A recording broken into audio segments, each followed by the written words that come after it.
पाकिस्तान से एक और बड़ी खबर सामने आ रही है। पाकिस्तान को अंतर्राष्ट्रीय स्तर के ऊपर एक बहुत बड़ा झटका लगा है। आईएमएफ ने पाकिस्तान की अर्जी ठुकरा दी है। दरअसल पाकिस्तान ने आईएमएफ से गुहार लगाई थी कि नवी समीक्षा के लिए आईएमएफ अपनी एक टीम इस्लामाबाद भेजे, लेकिन आईएमएफ ने पाकिस्तान की अपील ये कहते हुए खारिज कर दी है कि वो पहले सभी पूरी कार्रवाई करे, उसके बाद ही इस्लामाबाद में टीम भेजने की तारीख तय की जाएगी। भारत और नेपाल सीमा के करीब चीन की बांध वाली साजिश का पर्दाफाश हुआ। ऐसी सैटेलाइट तस्वीर सामने आई जिसमें यह दावा किया गया कि चीन तिब्बत में एक बड़ा बांध बना रहा है और उसकी मदद से वो उत्तराखंड के पानी पर कंट्रोल कर सकता है। इंटेल लैब नाम की एक संस्था के लिए रिसर्चर का काम करने वाले डेमियन सामन ने ट्विटर पर चीन के बांध की सैटेलाइट इमेज शेयर की और उन्होंने दावा किया कि चीन 2021 से ही उस जगह के करीब बांध बना रहा है जहां भारत, नेपाल और चीन तीनों की सीमाएं मिलती हैं। सैटेलाइट इमेज के जरिए दावा किया गया कि चीन ये बांध माबजा जांगबो नदी पर बना रहा है, जो करीब 350 से 400 मीटर लंबा है। माबजा जंगो नदी नेपाल से होती हुई भारत में आकर गंगा में मिलती है और इसी वजह से ये आशंका जताई जा रही है कि चीन बांध का इस्तेमाल करके उत्तराखंड के पानी पर कंट्रोल कर लेगा। मतलब वो नदी का पानी रोककर सूखा भी ला सकता है और एक साथ पानी छोड़कर बाढ़ भी ला सकता है। खुफिया एजेंसियों की जजों से जुड़ी जानकारी सार्वजनिक करने पर केंद्र सरकार ने चिंता जताई। जजों की नियुक्ति के लिए कॉलेजियम सिस्टम के तहत सरकार को सिफारिश भेजी गई थी और उनसे जुड़ी कुछ जानकारी साझा की थी। केंद्र सरकार का कहना है कि कॉलेजियम सिस्टम के तहत जजों की नियुक्ति के लिए जो नाम भेजे गए उनसे जुड़ी कुछ जानकारियां भी साझा की गई, जिनमें आईबी और रॉ से जुड़ी जानकारियां भी शामिल हैं, जिन्हें सार्वजनिक कर दिया गया। सरकार ने इसी बात पर चिंता जाहिर की।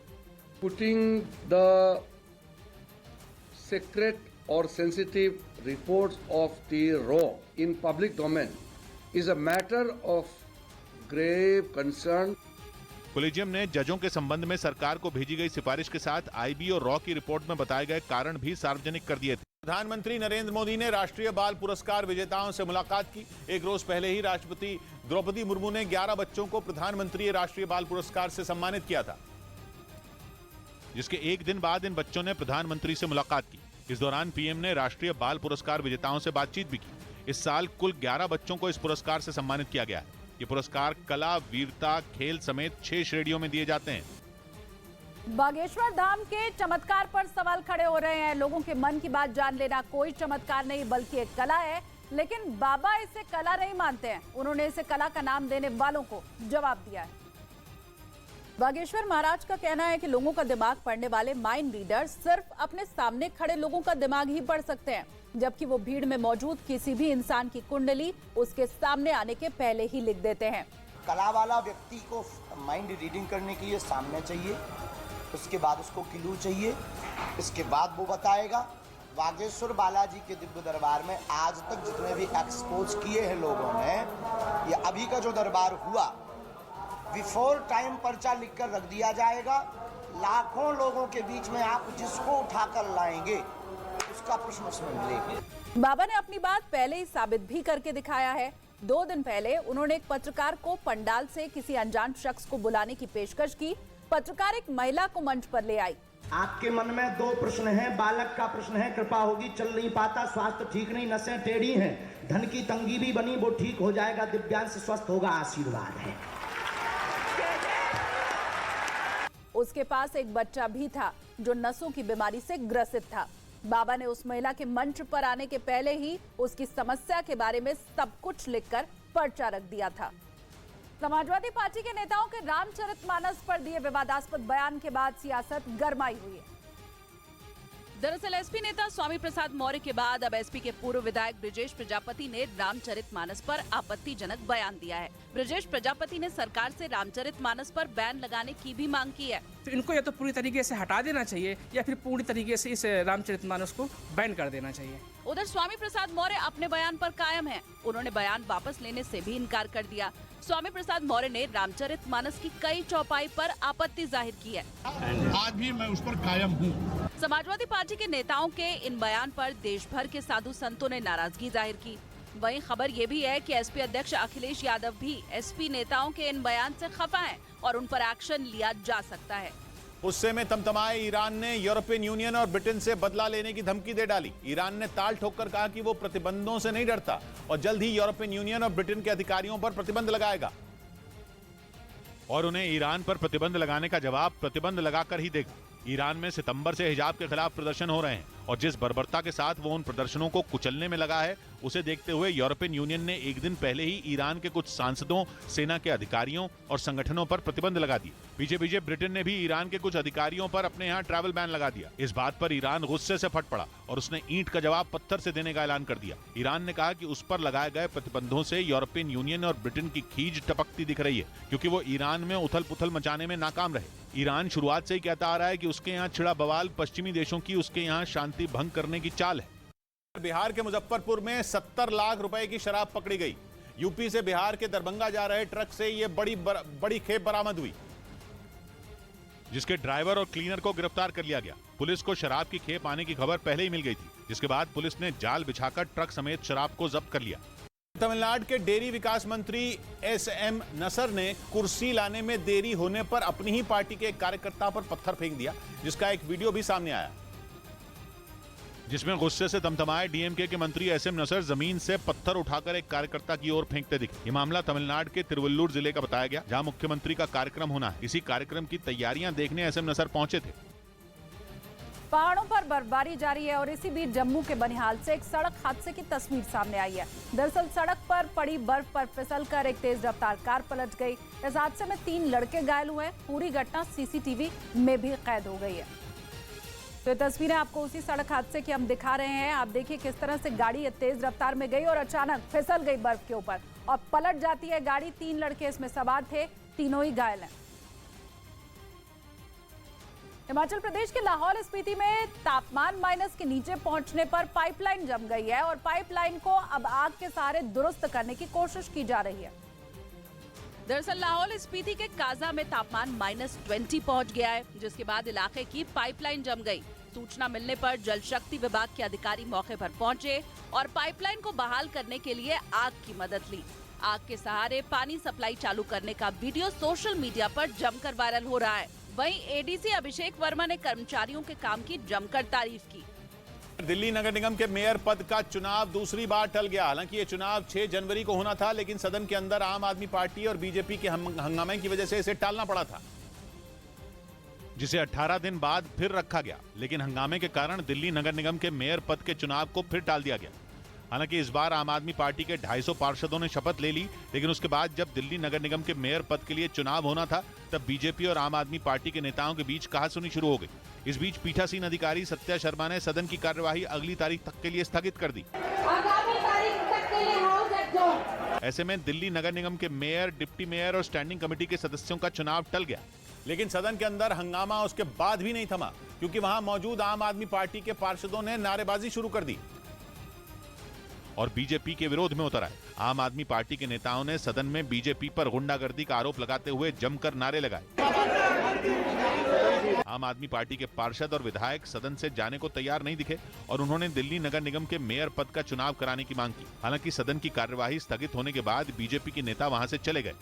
मुंबई की एक विशेष अदालत ने पात्रा चौल घोटाला मामले में ईडी को फटकार लगाई। इस केस में आरोपी राज्यसभा सांसद संजय राउत कोर्ट में पेश हुए, लेकिन ट्रायल शुरू करने से पहले की प्रक्रिया पूरी नहीं होने की वजह से कोर्ट को सुनवाई टालनी पड़ी। इसी वजह से अदालत ने ईडी से नाराजगी जाहिर की और 27 फरवरी तक रिपोर्ट पेश करने को कहा।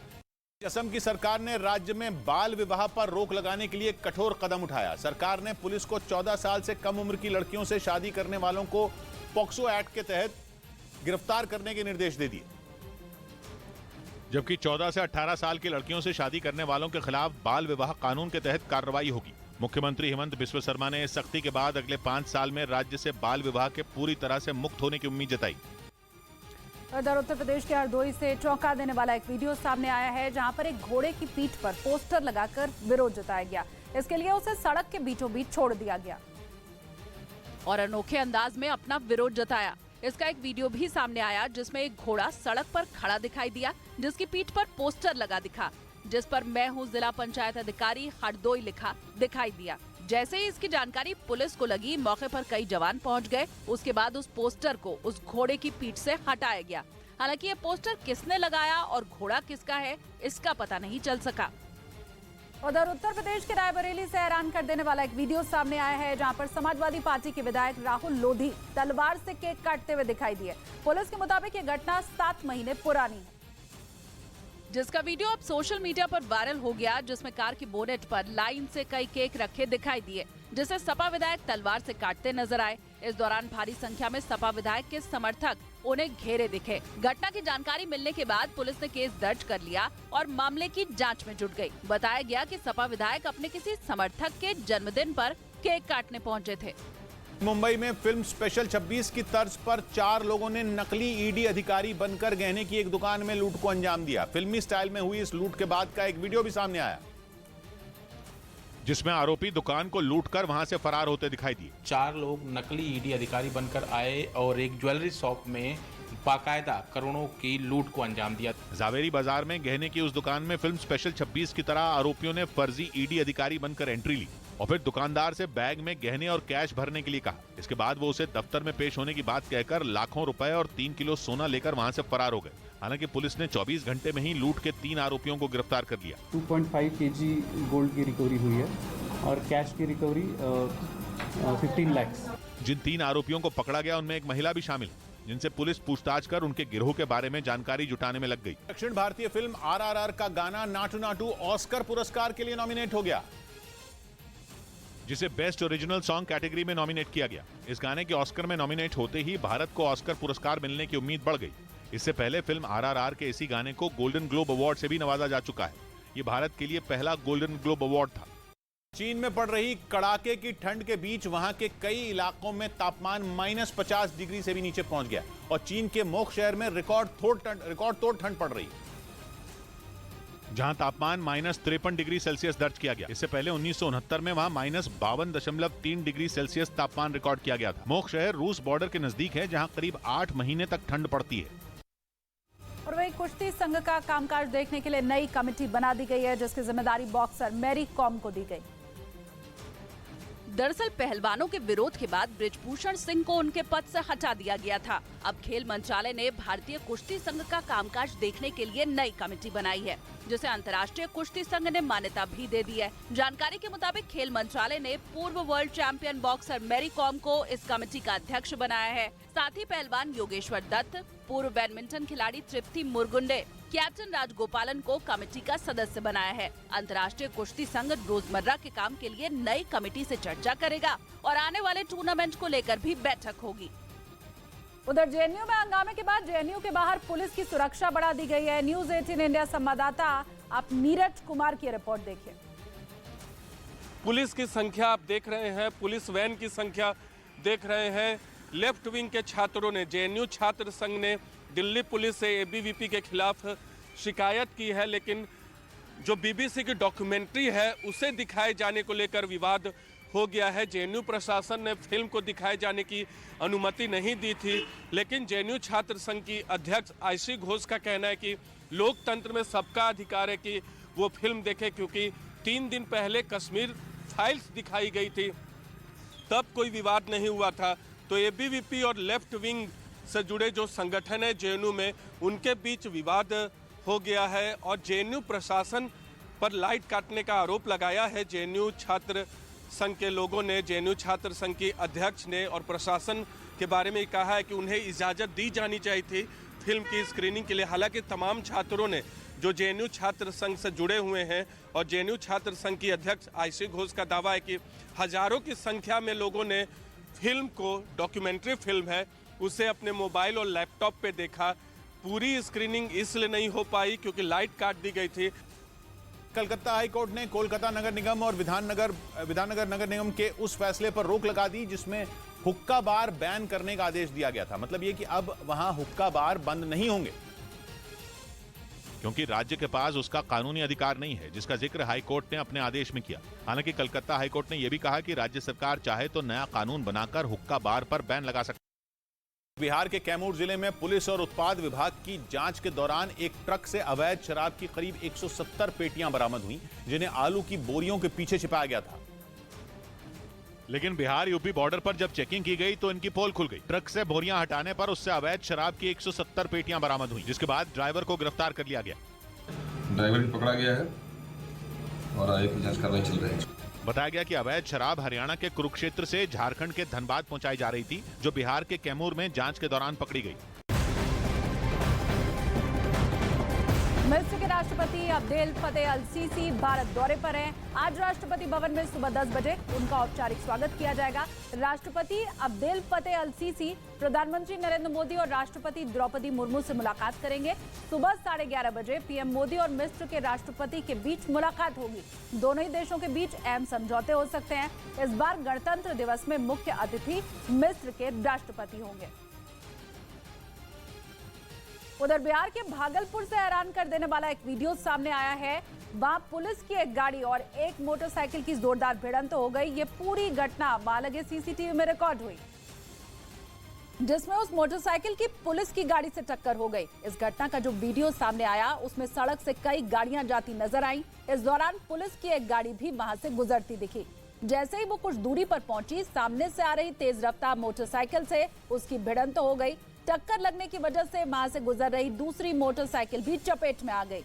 इस वजह से मोटरसाइकिलों पर सवार पुलिस के जवान गिर गए। इस घटना के बाद वहां हड़कंप मच गया। देखते ही देखते लोगों की भीड़ इकट्ठा हो गई, जिसकी वजह से सड़क पर लंबा जाम लग गया।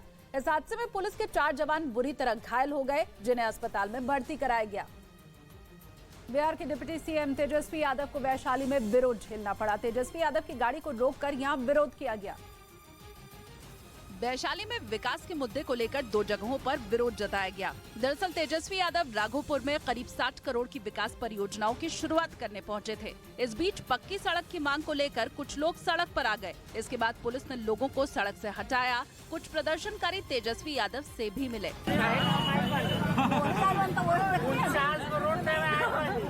घोषणा कर दीजिए सर। मलिकपुर के बाद नगर गावा गांव में छात्रों के एक गुट ने तेजस्वी के काफिले को रोककर विरोध किया। छात्रों ने सड़क, डिग्री कॉलेज और स्टेडियम की मांग की।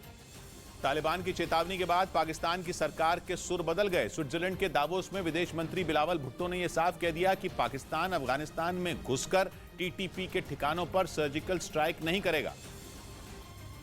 जबकि 28 नवंबर को सीज फायर तोड़ने के बाद ही टीटीपी ने पाकिस्तान के खिलाफ जिहाद छेड़ दिया था।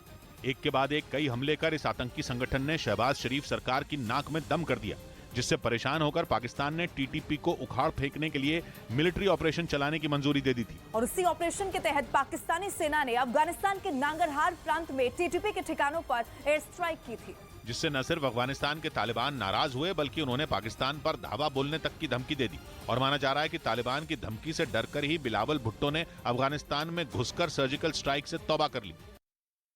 रोहित शर्मा वनडे क्रिकेट में सबसे ज्यादा छक्के लगाने वाले दुनिया के तीसरे बल्लेबाज बन गए। उन्होंने श्रीलंका के पूर्व क्रिकेटर सनत जयसूर्या का रिकॉर्ड तोड़ा, जिन्होंने अपने वनडे करियर में कुल 270 छक्के लगाए थे, जिसे रोहित शर्मा ने 273 छक्के जड़कर तोड़ दिया। उन्होंने ये रिकॉर्ड न्यूजीलैंड के खिलाफ तीसरे वनडे मैच के दौरान बनाया। इस मैच में रोहित शर्मा ने 85 गेंदों पर 101 रन बनाए, जिनमें 6 छक्के शामिल हैं। बड़ी खबर आपको बता दें, लखनऊ में इमारत गिरने के मामले में पुलिस ने बड़ा एक्शन लिया है। समाजवादी पार्टी के विधायक शाहिद मंजूर के बेटे नवाजिश को पुलिस ने हिरासत में लिया है। मेरठ पुलिस ने हिरासत में लिया है। इमारत की जमीन का एग्रीमेंट नवाजिश के नाम पर है। बड़ी खबर लखनऊ हादसे से जुड़ी हुई आपको हम बता रहे हैं, जहां पर एसपी विधायक के बेटे को हिरासत में लिया गया है।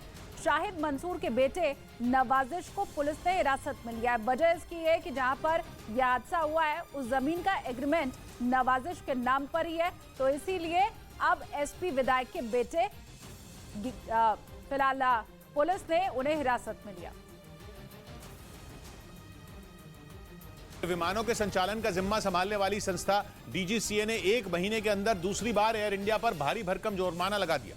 कुछ दिन पहले ही बुजुर्ग महिला से बदसलूकी मामले में एयर इंडिया पर 30 लाख का जुर्माना लगाया गया था। और अब बदसलूकी के अलावा विमान में सिगरेट पीने के एक मामले में डीजीसीए ने एयर इंडिया पर 10 लाख का जुर्माना लगा दिया। बताया गया कि यह घटना 6 दिसंबर को पेरिस से दिल्ली जा रहे एयर इंडिया के विमान में घटी थी, जिसकी जानकारी डीजीसीए को नहीं दी गई। स्वीडन में पवित्र ग्रंथ कुरान में आग लगाने की घटना के बाद विवाद गर्माता चला जा रहा है। घटना को लेकर के मुस्लिम देशों में काफी गुस्सा है। अफगानिस्तान के खोस्त में हजारों की तादाद में लोग सड़कों पर उतरे और स्वीडन की घटना के खिलाफ नाराजगी जाहिर की। प्रदर्शनकारियों ने स्वीडन सरकार के खिलाफ अपना गुस्सा जाहिर किया। दरअसल शनिवार को स्वीडन में स्ट्रॉमकोर्स पार्टी के नेता रास्मुस पेलुदान ने नेटो सदस्यता को लेकर तुर्की से चल रहे तनाव के बीच तुर्की दूतावास के बाहर कुरान में आग लगा दी थी। हैरान करने वाली बात यह है कि प्रदर्शन के दौरान कुरान की प्रति में आग लगाने के लिए उन्हें सरकार की ओर से अनुमति भी मिल गई थी। महाराष्ट्र के सांगली में रिवर्स ऑटो रिक्शा ड्राइविंग प्रतियोगिता का आयोजन किया गया। इस दौरान ड्राइवर्स ने उल्टा रिक्शा चलाया, जिसे देखने के लिए वहां हजारों की भीड़ इकट्ठा हो गई। इसका एक वीडियो भी सामने आया जिसमें तेज रफ्तार से कई रिक्शे उल्टे दौड़ते नजर आए, जो एक दूसरे को पीछे छोड़ने की कोशिश भी करते दिखाई दिए। उन रिक्शों की रफ्तार इतनी तेज थी कि वहां धूल भी उठती नजर आई। इस दौरान वहां भारी संख्या में आए लोग इस प्रतियोगिता का आनंद लेते दिखे। तभी संतुलन बिगड़ने से एक रिक्शा पलट गया। हालांकि गनीमत ये रही कि ड्राइवर को चोट नहीं लगी। प्रतियोगिता समाप्त होने के बाद जीतने वाले को सम्मानित भी किया गया। और बड़ी खबर इसी बीच आपको बता दें, अमेरिका के पूर्व विदेश मंत्री माइक पॉम्पियो ने पाकिस्तान को लेकर के एक बड़ा दावा किया है। माइक पॉम्पियो ने अपनी किताब में लिखा है कि सर्जिकल स्ट्राइक के बाद भारत के ऊपर पाकिस्तान परमाणु हमला करने की तैयारी में था। किताब में दावा है कि तत्कालीन विदेश मंत्री सुषमा स्वराज ने खुद ये बात माइक पॉम्पियो को बताई थी।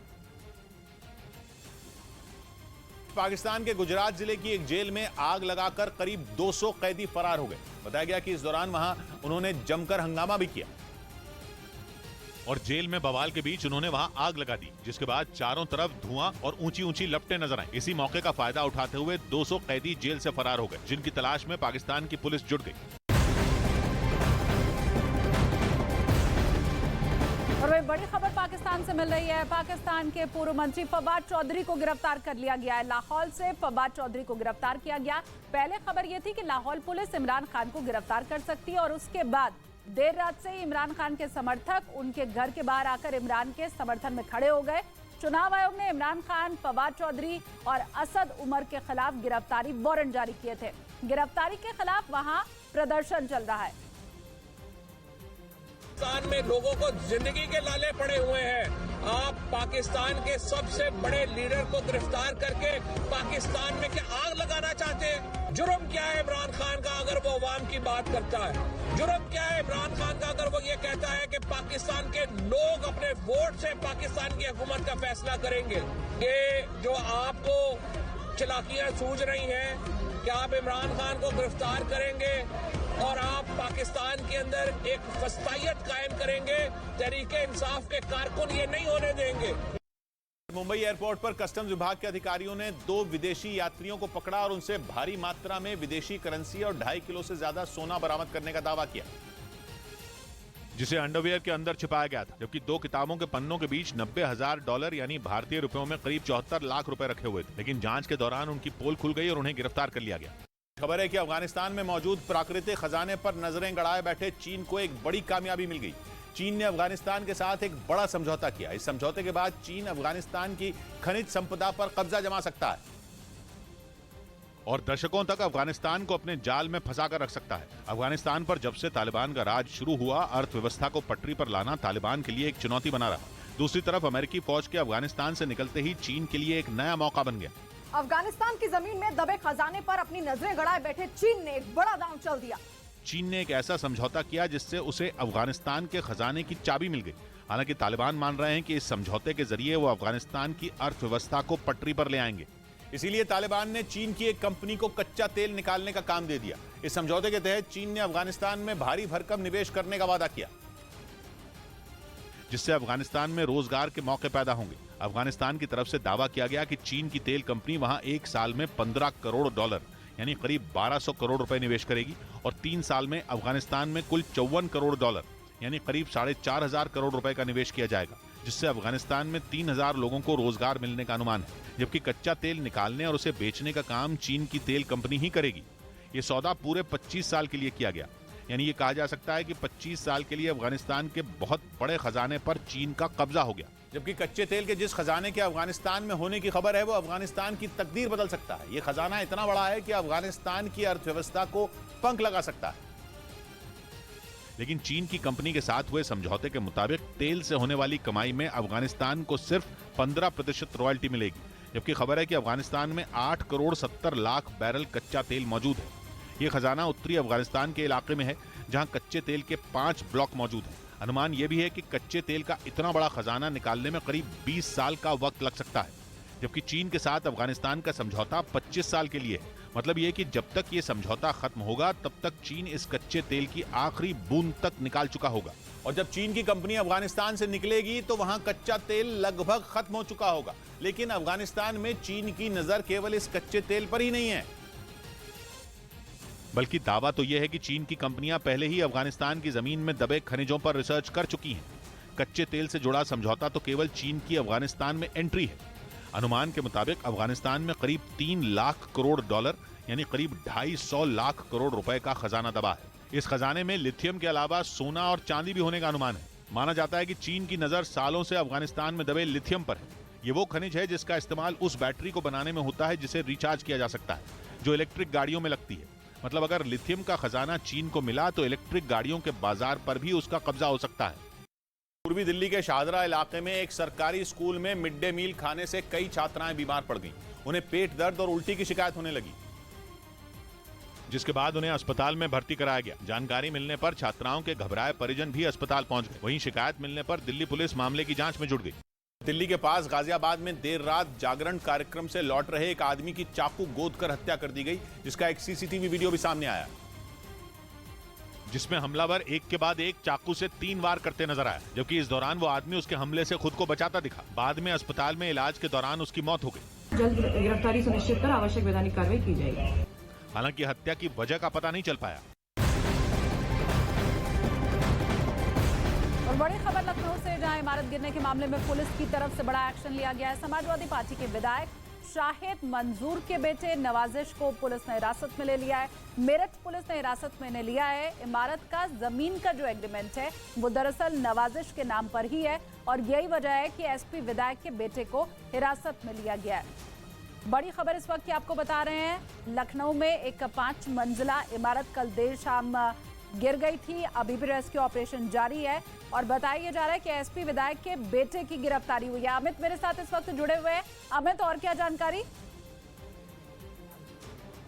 देखिए, नवाजिश को हिरासत में लिया गया है और इसको हिरासत में मेरठ से लिया गया है और मेरठ से अब उसको लखनऊ लाया जा रहा है। चूंकि जो ये इमारत की जो एग्रीमेंट थी वो नवाजिश के नाम पे थी। सपा विधायक शाहिद के बेटे हैं नवाजिश। मैं आपको तस्वीरें दिखाऊं दूं एक बार रेस्क्यू ऑपरेशन की, तो आप देख सकते हैं कि रेस्क्यू ऑपरेशन बदस्तूर यहाँ पर बीती रात से ही लगातार जारी है। 12 घंटे से ज्यादा का वक्त हो चुका है। एक शख्स को स्पॉट कर लिया गया है, उसे किसी भी वक्त यहाँ से निकाला जा सकता है, रेस्क्यू किया जा सकता है। 14 लोगों को अब तक रेस्क्यू किया जा चुका है और मुख्यमंत्री योगी आदित्यनाथ, चाहे वो इन्वेस्टिगेशन का मामला हो इस पूरे मामले को लेकर, तो चाहे वो रेस्क्यू ऑपरेशन हो, पल पल की अपडेट लगातार वो अधिकारियों से ले रहे हैं, पैनी नजर बनाकर रखे हुए हैं। और देखिए किस तरीके से एनडीआरएफ एसडीआरएफ के जवान जो हैं वो इस एक सर्कल बनाकर रखे हुए। देखिए स्ट्रेचर को उठाया गया, स्ट्रेचर को उठाया गया और स्ट्रेचर को आगे लेकर जाया जा रहा है। तो जाहिर तौर पर अब जो मशक्कत चल रही थी पिछले आधे घंटे से ज्यादा का वक्त हो गया था कि स्पॉट तो कर लिया गया था, लेकिन कटर के जरिए उस जगह को काटा गया और अब कई स्ट्रेचर उस स्पॉट पर लेकर जाया गया है, यानी किसी भी वक्त रेस्क्यू किया जा सकता है। तो आप देख सकते हैं किस तरीके से एनडीआरएफ की टीम, एसडीआरएफ की टीम, बीते 12 घंटे से ज्यादा का वक्त हो चुका है जब लगातार रेस्क्यू ऑपरेशन यहाँ पर जारी है। और अमित, ये इमारत कितनी पुरानी थी और कोई वजह भी क्या सामने आ पाई है कि अचानक से ये इमारत गिर गई? देखिए ये इमारत कुछ साल पहले इसे बनाया गया था और बताया जा रहा है कि बेसमेंट में इसका काम चल रहा था, चोरी छुपे इस पे काम चल रहा था और कहीं ना कहीं उसके पिलर के साथ, इस इमारत के पिलर के साथ छिड़कानी हुई है, ऐसा आस पड़ोस के लोग बता रहे हैं। बहरहाल इस पूरे मामले में इन्वेस्टिगेशन जारी है। खुद DGP Uttar Pradesh police DS Chauhan से जब मेरी बातचीत हुई है तो उन्होंने कहा कि इस मामले में इन्वेस्टिगेशन जारी है। हालांकि अभी तक एफआईआर दर्ज नहीं हुई है। पहली प्राथमिकता है कि उन लोगों को रेस्क्यू करना जो लोग इसके अंदर फंसे हुए, उसके बाद एफआईआर दर्ज होगी। लेकिन इस मामले में जिस तरीके से नवाजिश को हिरासत में लिया गया है मेरठ से और उसको मेरठ से लखनऊ लाया जा रहा है, जाहिर तौर पर पैरेलल इन्वेस्टिगेशन भी चल रहा है, क्योंकि खुद मुख्यमंत्री योगी आदित्यनाथ इस पूरे मामले पर पैनी नजर बना कर रखे हैं। जैसे ही 6:53 में पहला कॉल इस बिल्डिंग के धराशायी होने का हुआ था, उसके बाद ही खुद मुख्यमंत्री योगी आदित्यनाथ ने संज्ञान लेकर एनडीआरएफ की टीम, एसडीआरएफ की टीम को मौके पर पहुंचने का निर्देश दिया था। और देखिए किस तरीके से अब स्ट्रेचर को आगे लेकर जाया गया है और किसी भी वक्त रेस्क्यू किया जा सकता है। जो बाकी जो सिविलियंस है जो इस यहाँ तमाशबीन बने हुए हैं, उन्हें पीछे हटने के लिए भी कह दिया गया। देखिए तस्वीरें, देखिए तस्वीर किस तरीके से लगातार रेस्क्यू ऑपरेशन यहाँ पर चल रहा है। और बीती रात पूरी रात यहाँ पर रेस्क्यू ऑपरेशन चला है। 14 लोगों को यहाँ से बाहर निकाला गया है। जो लोग दबे हुए थे उन्हें रेस्क्यू किया गया है, जिसमें से 8 जो हैं वो सिविल अस्पताल में एडमिट किए गए हैं। कुछ ट्रॉमा सेंटर में भी है, तो कुछ प्राइवेट अस्पताल में भी गए हुए हैं। बिल्कुल, तो घायलों का इलाज जारी है। उधर इन्वेस्टिगेशन की भी खबर आ रही है, क्योंकि ये बताया जा रहा है कि ये जो इमारत थी बहुत पुरानी तो नहीं थी, लेकिन बेसमेंट में कुछ काम चल रहा था और यही वजह है कि शायद पिलर के साथ कोई छेड़छाड़ की गई हो। अमित, आपके पास आगे भी हम लौटेंगे अधिक जानकारी के लिए। और वहीं जवाहरलाल नेहरू विश्वविद्यालय एक बार फिर से विवादों में। देर रात यहां पर हंगामा हो गया। बीबीसी की डॉक्यूमेंट्री को लेकर के छात्रों ने बवाल मचाया। जेएनयू कैंपस में पत्थरबाजी भी हुई है। 2 गुटों में आपस में झड़प हो गई। कैंपस में इंटरनेट बंद करना पड़ा, बिजली काटनी पड़ी। हालांकि बाद में कैंपस में बिजली बहाल कर दी गई। बवाल के बाद जेएनयू के बाहर सुरक्षा बढ़ाई गई। उधर जेएनयू छात्र संघ ने एबीवीपी पर पत्थरबाजी का आरोप लगाया है। बसंत कुंज पुलिस थाने में 25 एबीवीपी छात्रों के खिलाफ शिकायत भी दर्ज कराई गई है। दरअसल बीबीसी की डॉक्यूमेंट्री की स्क्रीनिंग यहां पर चल रही थी। जेएनयू छात्र संघ ने डॉक्यूमेंट्री की स्क्रीनिंग ये रखी थी। जेएनयू प्रशासन ने स्क्रीनिंग को हालांकि रद्द करने के लिए कह दिया था। ये आपको बताएं कि बीबीसी की डॉक्यूमेंट्री जिसे लेकर जेएनयू में भी बवाल हुआ है, भारत में बैन है। दरअसल जेएनयू कैंपस में बीबीसी की पीएम मोदी पर बनी डॉक्यूमेंट्री की स्क्रीनिंग होनी थी, तभी कैंपस में लाइट चली गई। इस दौरान छात्रों के एक गुट ने पत्थरबाजी शुरू कर दी। लेफ्ट विंग के छात्रों का आरोप है कि स्क्रीनिंग ना हो सके, इसके लिए एबीवीपी ने ऐसा किया। पत्थरबाजी के खिलाफ लेफ्ट विंग ने पुलिस थाने तक मार्च किया और कार्रवाई की मांग की। अगर हम लोग पीसफुली कोई चीज कर रहे हैं तो उस पे आप लोगों ने हमें पत्थरबाजी क्यों की हम पे? घटना के पहले जेएनयू छात्र संघ अध्यक्ष आयशी घोष ने विवादित डॉक्यूमेंट्री का पोस्टर शेयर किया था और स्टूडेंट से स्क्रीनिंग में पहुंचने की अपील की थी। हमारे अंदर डर पैदा करके व्हाट्सएप ग्रुप में ये बोल के कि पीटेंगे, लठ मारेंगे, कूटेंगे, ये बोल के जेएनयू के जो स्पिरिट है और डिसेंट को इसको खत्म कर सकते हैं। जेएनयू छात्र संघ ने रात 9 बजे इस डॉक्यूमेंट्री की स्क्रीनिंग करने की बात कही थी, लेकिन जेएनयू प्रशासन ने स्क्रीनिंग पर रोक लगा दी थी। और वहीं पत्थरबाजी की इस घटना के बाद आयशी घोष ने 25 एबीवीपी के छात्रों के खिलाफ बसंत कुंज पुलिस थाने में शिकायत दर्ज कराई है। वहीं आयशी घोष ने आरोप लगाया है कि स्क्रीनिंग के पहले भी एबीवीपी की तरफ से धमकी मिली थी। इतना ही नहीं, स्थानीय पुलिस प्रशासन ने भी स्क्रीनिंग नहीं करने की बात कही थी। लोग जानते हैं कि ये डेमोक्रेसी है, वहाँ पे इस तरीके का सेंसरशिप का विरोध जेएनयू छात्र संघ आज पहली बार नहीं कर रहे। सेंसरशिप की विरोध इमरजेंसी के दौरान भी जेएनयू एसयू के द्वारा या जेएनयू स्टूडेंट कमेटी के द्वारा किया गया है। आज जेएनयू प्रशासन से भी जेएनयू छात्र संघ के लोग मिलकर विरोध दर्ज कराएंगे और आरोपियों पर एक्शन की मांग करेंगे। जेएनयू में हंगामे के बाद जेएनयू के बाहर पुलिस की सुरक्षा बढ़ा दी गई है। न्यूज़ 18 के संवाददाता नीरज कुमार की ये रिपोर्ट देखिए। पुलिस की संख्या आप देख रहे हैं, पुलिस वैन की संख्या देख रहे हैं।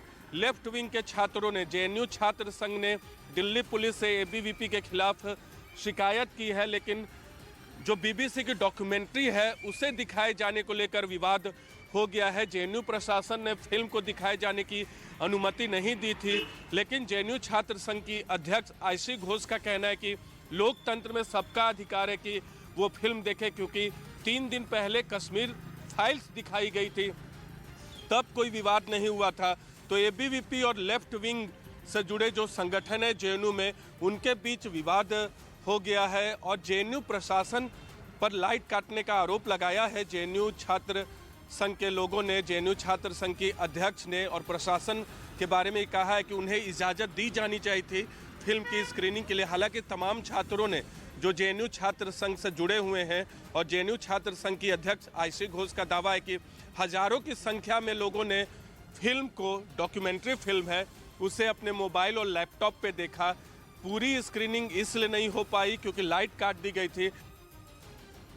बिजली संकट के बीच पाकिस्तान में मोबाइल नेटवर्क भी ठप पड़ना शुरू हो गया। पाकिस्तान की ये नई परेशानी उसकी पुरानी परेशानी से जुड़ी हुई है, क्योंकि पावर कट की वजह से ही वहां मोबाइल नेटवर्क ठप पड़ने लगे। और अंधेरे में डूबे पाकिस्तान के लोगों के सामने एक नई मुसीबत खड़ी हो गई। पाकिस्तान टेलीकम्युनिकेशन